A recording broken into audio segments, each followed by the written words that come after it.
to me, it's the same thing as men in the workplace being like, so what, I can't hug a coworker anymore because they're going to report me for sexual assault. It's I can't tell you your tits look nice today. Right. It's what do you mean? I can't grab titties anymore in public. I can't smack her ass. Right. Like, when did this world get so confined? And it's like, maybe you were an abuser. I don't know if you saw this, but Apple is officially going to start scanning for child pornography on your phone, like saved in the cloud or anything that you send. I look like a 14-year-old. What if they think that my nudies... They won't. Okay. That's actually part of what I want to talk about, Don't age me, Rachel. No, I mean, listen, you don't look like a child. And also, I think what they're looking for is, like, literal babies. And like kids. No, like when we say child porn, we're not talking about people who are minors, 16. Yeah. Like we are, but we're also talking about people who are like under the age of 10, people who are infants. Like it's not... My mind does not want to go there, which is why I made a joke. I think part of the reason why people get upset about this kind of stuff is because they don't want to acknowledge the fact that when we talk about genuine child porn, we're talking about people who are not of the teenage age yet. Even people don't want to think that that's real, like me, but okay, let's get into it. No, yeah, I mean there's this clip of Blake Lively talking about it because her and Ryan Reynolds, the same way that Ashton Kutcher and Mila Kunis do a lot of work in the child abuse space. Yeah, she was like, I asked officials, I was like, what is, like, how young are we talking? And they were like, infants, like we're talking about babies. So okay, Apple, trigger warning.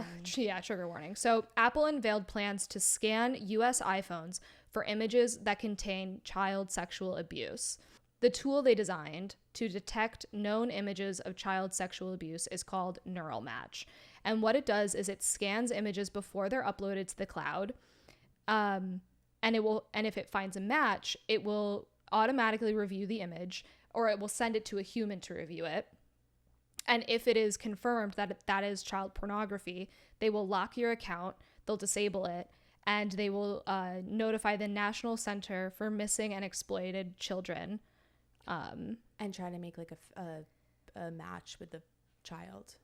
They'll just like alert this like group, this organization that works to stop this kind of thing from happening. Okay. Wait, so everyone's photos is going to be scanned before they upload to the cloud, which means a delay in cloud uploaded photos. Yes. And also what it's saying is that it's only going to scan for images that are already known to be child pornography. So that like each image has what they call as a fingerprint.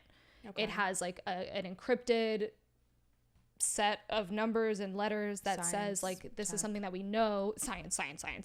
This is an image that we know contains abuse. So it's not like if you snap a photo of your child and upload it, they're gonna be like child abuse, like your child in a bathtub, like that's normal. Exactly. They're going to be scanning it for images that they know are circulating that are abusive to children. Okay, does that make sense? Yeah. It's like a missing child. You post posters, so they like exactly.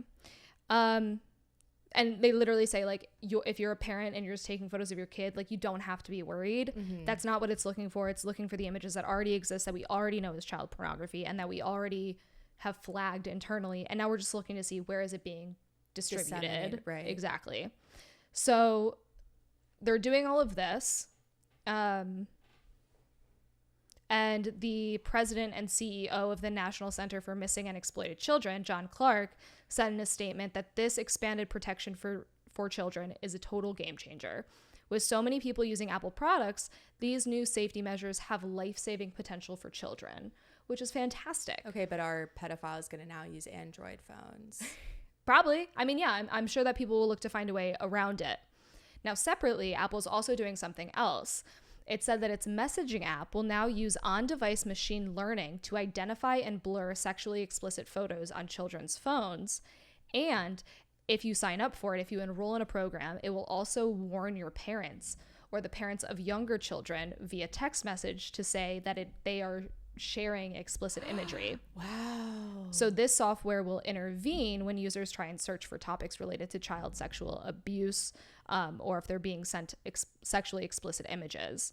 Kids can have the opportunity to unenroll at the age of 13. So if you're a teenager, it's not going to come for you. It's really just looking to protect kids who are under the age of 13 from being groomed or from being sent images that you really wouldn't want like a young child seeing. Yeah, and like if they're sending photos to, let's say, Drake Campagna. a great example. Both Drakes. Yeah. Yeah. Oh my God. I want to talk about Millie Bobby Brown at some point, but not today. I'll Maybe save when it for she's next back in the news episode. for hanging out with Drake. I mean, Drake hanging out with her. Yeah, him hitting her up and him giving her dating advice. Ew. Okay. I know. Sorry, this is too much. I know. So Apple said that neither feature would compromise the security of the private communications, nor would it notify the police. So it's all going to happen in-house. It's not like trying to get anyone in trouble. It's just trying to provide like a level of safety. So these updates have drawn both applause and criticism from different groups.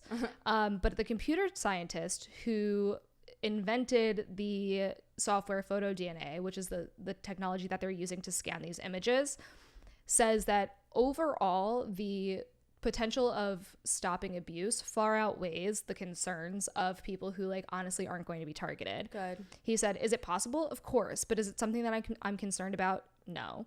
And so if you've seen this and you're like, oh my God, it's an invasion of privacy, recognize that it's not going to target you unless you're literally distributing known child pornography. Yeah, and if right. you are, then fuck you. Right. I don't care about your rights. Yeah, you should only be afraid if you are a pedophile. And also, sorry to break it to y'all, but the government knows everything and everything about you. We're being watched all the time, targeted ads, like... It just seems silly to me that people are like, oh yeah, I use my fingerprint and my facial scan to open my phone, but I'm really concerned about it looking at my photos. If you're scared... You should have already been scared. Like, I don't know what to tell you. Like, the government has so much... Like, if you use Snapchat every day and you think that it's not taking all of your facial, like, features and putting it away in some sort of data mining pool... You're delusional. Like, we're already in a surveillance state. Just be okay with it. That's what I choose. Anybody who is like talking out against this, like public figures and stuff, arrest them. Arrest them. They have something to hide. That's what I'm saying. It's like genuinely like it's the same to me. It's the same thing as men in the workplace being like, so what? I can't hug a coworker anymore because they're gonna report me for sexual assault. It's I can't tell you your tits look nice today. Right. It's like, what do you mean? I can't grab titties anymore in public. I can't smack her ass. Right. Like, when did this world get so confined? And it's like, maybe you were an abuser. Maybe if you're afraid of all the change that's happening to protect people, maybe you were an abuser. I know it's hard to learn and like, you know, you had been doing something one way for your whole life and then once you're like 50, everything changes, but like get with the program. Sorry that the young people are taking over. Yeah.